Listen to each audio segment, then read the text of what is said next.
E isso, meus amigos, é como você torna um problema isolado no Moraes em uma quebradeira da economia brasileira. A simples tentativa de proteger um homem ou meia dúzia de autoridades pode mergulhar o país numa crise financeira de proporções históricas. Olá, Edu Carvalho, melhor canal de corte do YouTube. Ei, se você gosta do que eu faço, pensa nisso. Esse conteúdo só existe porque tem gente ajudando a manter. Com pouco mais de $5 por mês, você também pode contribuir. Acesse www.paulofigueiredoshow.com/apoia, use o cupom da descrição e já fica o meu obrigado. Esse, como eu venho dizendo, esse é o custo Alexandre. É escolher proteger o ditador e falir junto com ele ou cumprir a lei Magnitsky e isolá-lo. O tempo está passando. A decisão vai chegar. O custo vai chegar. Não é uma opção.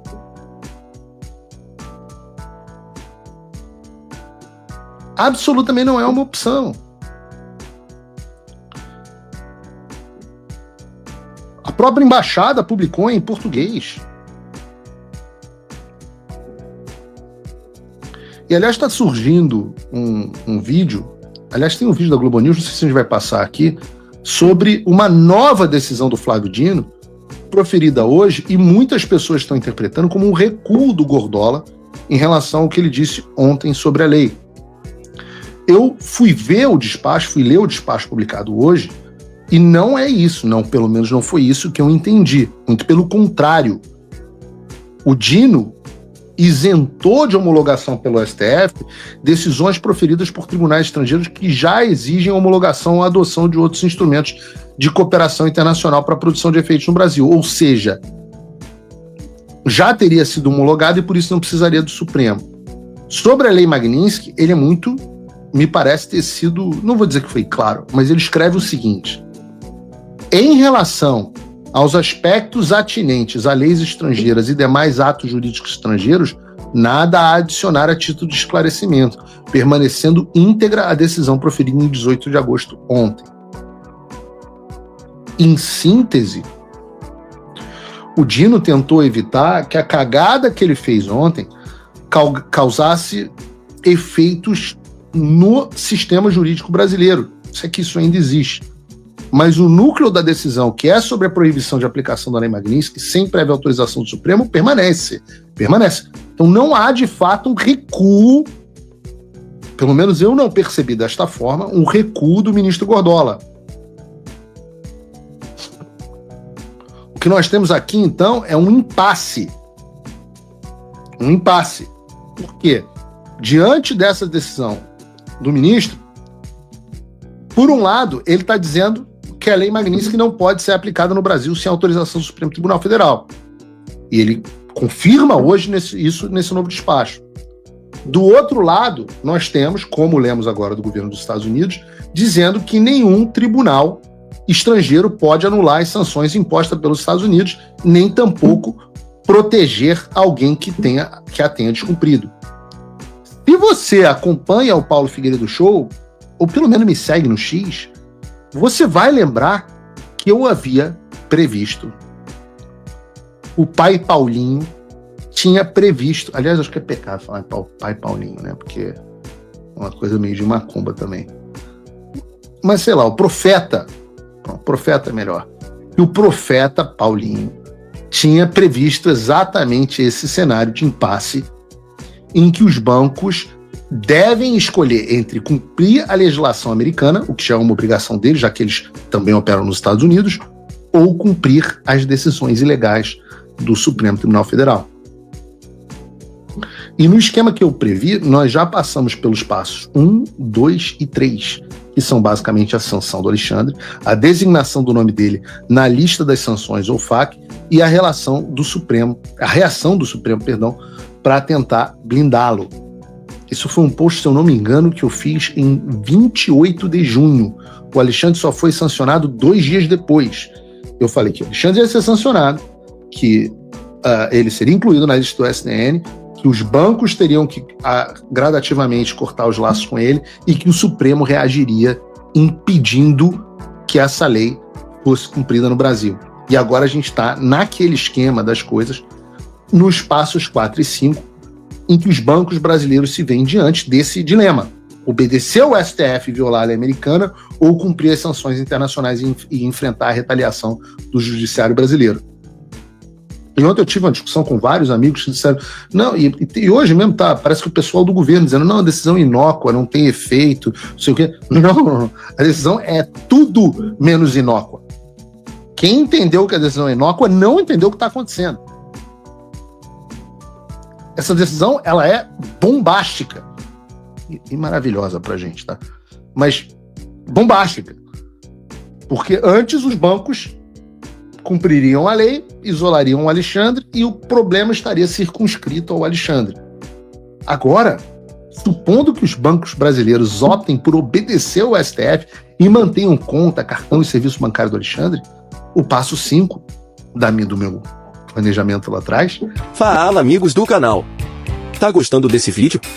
Então não esqueça de deixar o like, comente quanto quiser e compartilhe com seus amigos e inimigos por um Brasil melhor e mais justo. Inscreva-se no canal e nos ajude a chegar a 1 milhão de inscritos. Não saia daí que o melhor desse vídeo ainda está por vir. É que o Departamento do Tesouro dos Estados Unidos começa a monitorar e documentar esse descumprimento. É o passo no qual eu posso assegurar a vocês que nós já estamos. E agora o que a gente pode esperar para os próximos tempos? Bom, podemos imaginar que o Tesouro Americano, por meio do OFAC, vai emitir alertas formais às instituições brasileiras envolvidas. Elas vão ser ainda avisadas que, se continuarem facilitando quaisquer transações ou mantiverem contas para alguém na SN List, vão sofrer sanções secundárias. Ah, mas os bancos podem entrar com ações na justiça americana. Sim, eles podem. Só que a justiça americana certamente dará derrota a eles, porque todo o sistema de sanções americanas passa por essa mesma legislação. Se os bancos ignorarem esses alertas, o próximo passo é a aplicação de penalidades. E a gente não está falando mais de advertência.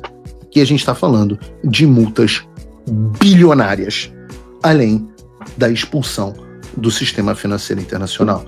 Não tem nada a ver com aquele diabo daquela reunião que nego teve com o SWIFT, etc, etc. SWIFT é simplesmente um sistema de comunicação entre os bancos. O SWIFT não vai deixar de aceitar a comunicação dos bancos. O que vai deixar de ser honrada é a compensação que acontece em Nova York, nas transações financeiras. Eu já falei de multas aqui, né? O BNP Paribas, que é o maior banco da França, foi multado em 8,9 bilhões por desrespeitar sanções americanas contra o Irã e o Sudão. 8,9 bilhões de dólares. São, o quê? 50 bilhões de reais, quebra qualquer banco brasileiro. O Standard Chartered, do Reino Unido, foi multado pouquinho, 1,1 bilhão.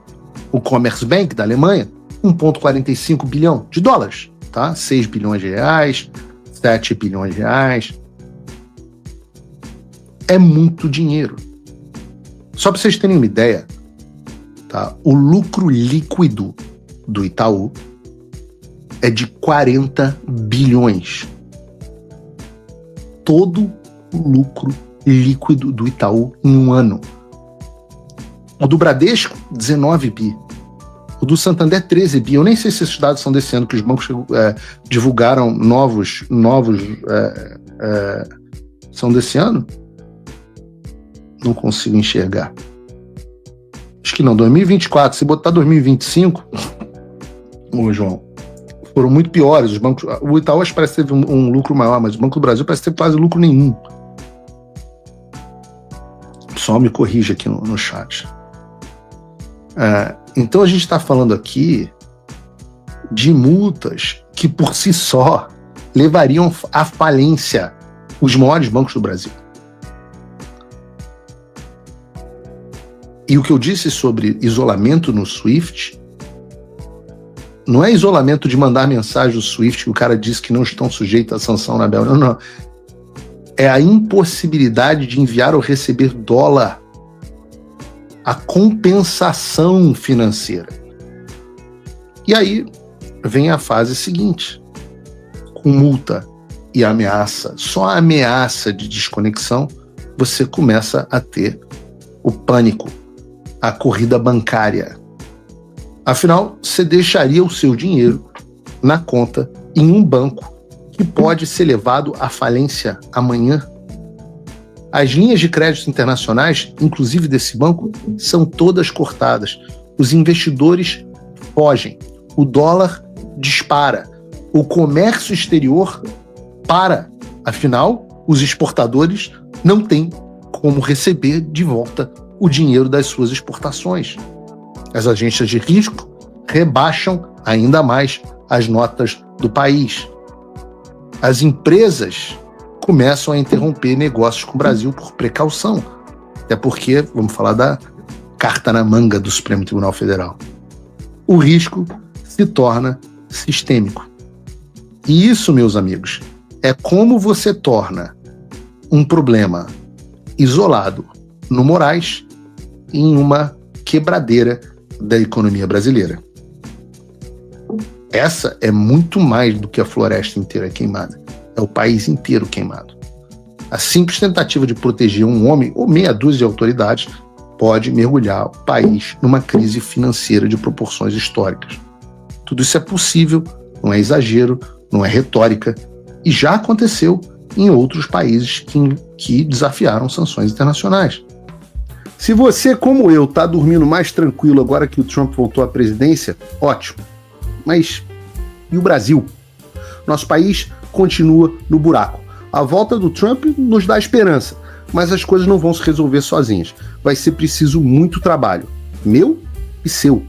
E não adianta xingar muito nas redes sociais achando que isso resolve alguma coisa. Não tem salvador da pátria, não tem um político que vai resolver por você. A responsabilidade é sua. Eu larguei tudo para me dedicar a isso. E você? Como você pode ajudar sem abandonar as suas obrigações? Simples. Apoie quem está na linha de frente. Sem isso, esse trabalho simplesmente não continua. Acesse www.paulofigueiredoshow.com/apoie e com a partir de $5 por mês, garanta que isso siga em frente. Se puder ir além, torne-se meu patrono Gold e participe do meu grupo privado e ajude a definir as minhas próximas pautas. A diferença entre vencer e perder está na ação. Durma tranquilo, sabendo que você fez a sua parte. Obrigado por assistir o vídeo até o final. Se você já chegou até aqui, confere se já está inscrito no canal e se já deixou aquele like generoso. Estamos quase chegando a 1 milhão de inscritos e a sua ajuda é muito importante para levar o canal Olavo Edu Carvalho mais longe. Até o próximo vídeo, meus amigos. E neste momento é muito fácil aos defensores do plano alegar isso é uma teoria da conspiração.